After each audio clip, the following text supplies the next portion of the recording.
सत्याग्रह के समय जलाया है, और जलाते समय सत्यशोधक समाज के जो कार्यकर्ता है वो तमाम लोग पढ़े लिखे समझदार लोगों ने इकट्ठा होकर के बाबा साहब के मूवमेंट का समर्थन किया है, साथ दिया है, सहयोग दिया है।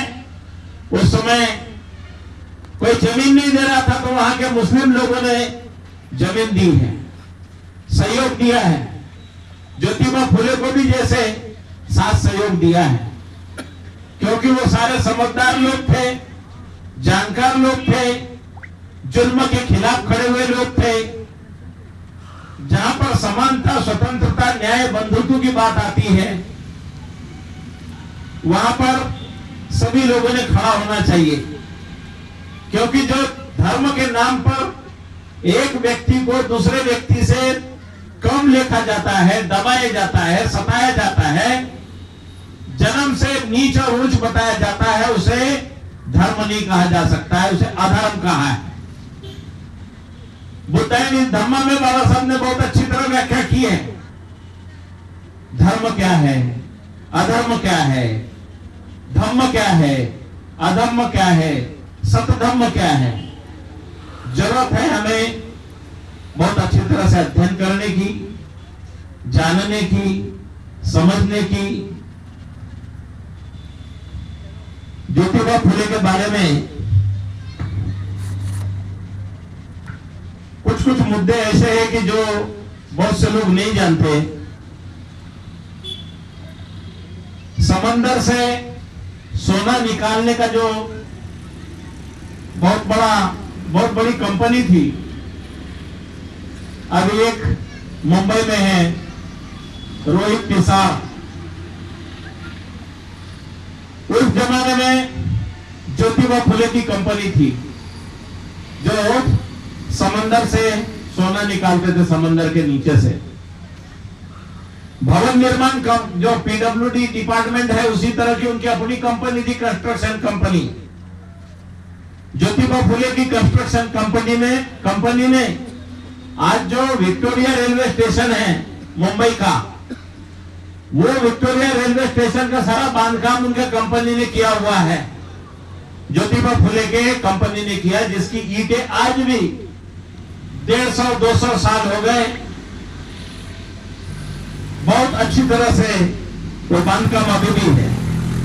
जो पूना में मुठा नदी है, उसका पुल का और रोड का निर्माण ज्योतिबा फुले के कंपनी ने किया हुआ है।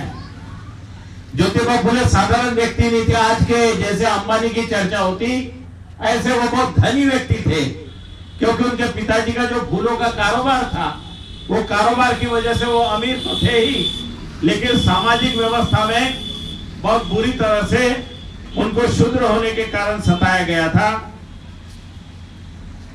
ब्राह्मण मित्र के शादी का जिक्र लोगों ने किया कि शादी में से उनको निकाल दिया गया था, जिसके कारण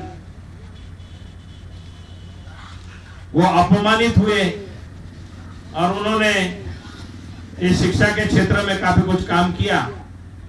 उनका मेन स्लोगन जो था, विद्या बिना मति गई, मति बिना नीति गई, नीति बिना गति गई, गति बिना वित्त गया, वित्त माने पैसा गया, वित्त बिना शूद्र गए, शूद्र जो है उनके पास धन नहीं होने के कारण वो दरिद्री हो गए। इतना अनर्थ एक अविद्या के कारण हुआ। तो अविद्या, बुद्ध ने कहा कि अगर ज्ञान नहीं है, माने सारे दुर्गति की अगर जड़ है तो वो क्या है, अविद्या है, अज्ञान है। तो इसलिए अज्ञान से बाहर आने के लिए, ज्ञानी बनने के लिए बाबा साहब ने शिक्षित बनो, शिक्षित बनो, शिक्षित बनो कहा। संगठित हो, संघर्ष करो।